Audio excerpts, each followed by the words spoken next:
What went wrong for JDG in today's quarterfinal against Suning? They came in as the pretty heavy favorite, being number 2 seed from China against the number 3 seed, making it to LPL finals in both spring and summer, where Suning, they finished 11th in spring. Sure, they made it to the playoffs in summer, but then they got knocked out in semifinals and had to go through the regional qualifier to get to Worlds. People had JDG as one of their top 3 teams coming into Worlds, next to Down One Gaming and Top Esports, and they only got out of their group in second place because they were in there with Damwon. Suning got out of their group in first place because they beat G2 in a tiebreaker, but in this domestic matchup, even though Suning had improved a lot lately, people were still expecting JDG to make it to the semifinals to potentially meet their bitter rivals this year, Top Esports again, if they could win against Fnatic tomorrow. So, let's look at this series game by game, but especially at the development over the series to figure out what went wrong for JDG. In game 1, Suning got some of their core picks, especially the Graves and the Bard, as well as the Gangplank for Bin.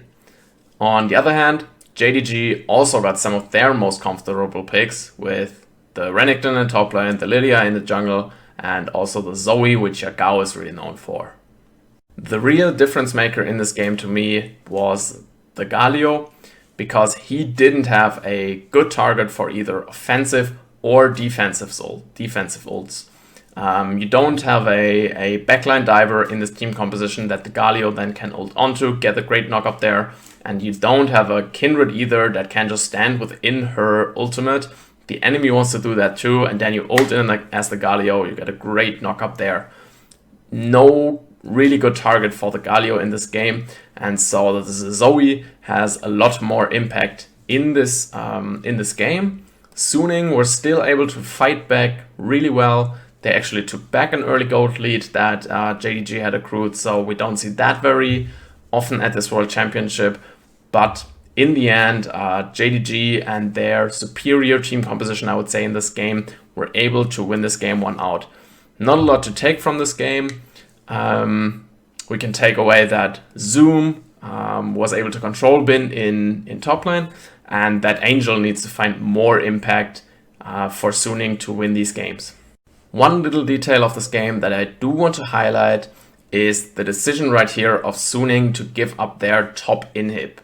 We see that Dragon is about to spawn in a minute, and we see 2 of Suning's members pushing on the bottom side, while JDG are pushing on the top side. I think with the Baron buff, JDG would be able to take an inhibitor anyway, and this way Suning get a lot of priority on the bottom side of the map, which allows them to take the Ocean Dragon and deny the Ocean Soul from JDG. Coming into game 2, I thought Suning should have dropped the GP and the Galio priority. Zoom was very able to control Bin on the Galio, on the GP, and as I already said, the Galio just had very little impact. We see one of those coming through. Suning secure the Zoe instead of the Galio, and JDG say, okay, we take the matchup the other way around, we take the Galio now. But they do keep the GP, they do keep the Graves, and now we also see the Jhin coming through. Basically another swap. Now we have Huanfang on the Jhin, and now we have Loken on the Misfortune.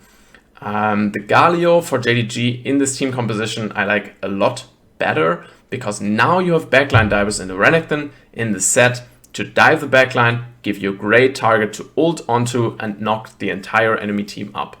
Sadly, for JDG, none of that mattered too much, because around the second Drake, Suning were able to decide the game for themselves.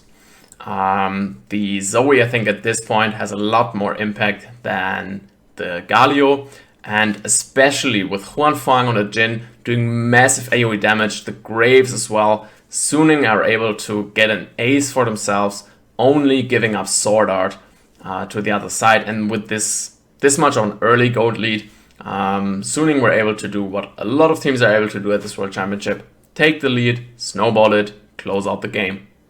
Moving on to game 3, we now see a lot of interesting adaptation coming out in the draft, and I think Suning are winning this adaptation battle overall. We see the Ornn ban still coming through for Suning. We know that Zoom is a big Ornn player, and so you don't really want to give that over. And we see the Renekton ban coming through again. I like this a lot. Or not again, this is the first time we see the Renekton ban coming through. And I like this a lot because Zoom has now been able to control the lane against Bin 2 times in a row on the Renekton. Take that away. Bin is one of your most important players. He can carry your team. And by giving him a better lane, taking that Ornn and the Renekton away, you make life a lot easier for him. So I like that a lot. Sadly, none of that really matters because an early ward in the top side river brush in mid lane gives Suning a lot of information that they use to take down a double kill before minions even spawn. Both kills go onto Bin's GP. He's able to enter the lane level 1 with a Sheen. Zoom can't play this lane. It's impossible. And this topside advantage snowballs into an easy win for Suning.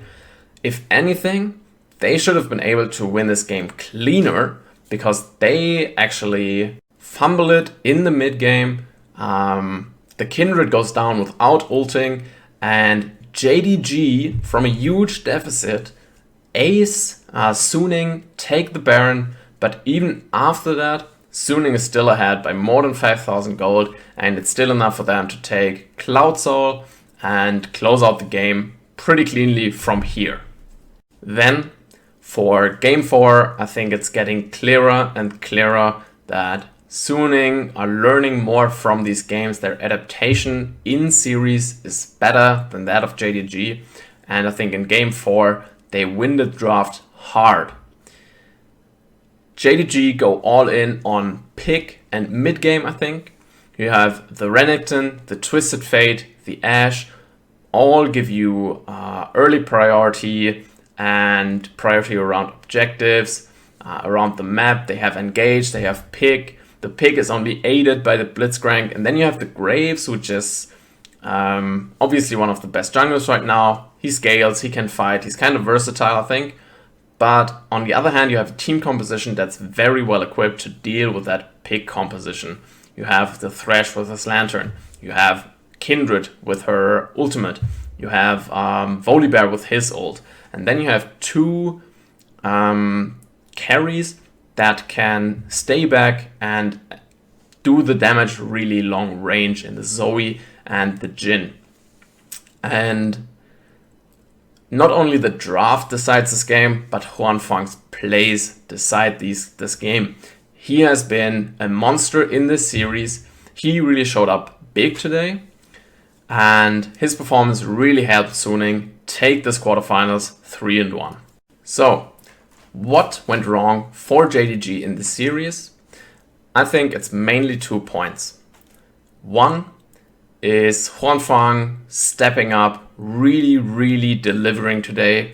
And so, just relatively speaking, the bottom lane of JDG underperformed a little bit. It's not like they played badly. They played to their level, I think. Maybe Lumo underperformed a little bit because I don't think we've seen a lot of what he did in the regular season, which brought him all this hype that he came into this Worlds for. But mainly it's Huanfang stepping up and having a great performance. Zoom kind of tried to do the same thing on the other side. We saw him playing really well into the Renekton in games 1 and 2. And then in game 4, you saw some moments where Zoom really tried to get onto Huanfang's Jhin. But the Jhin was able to win that battle out in the end. And the other thing was Suning's adaptation in the series being better than JDG's.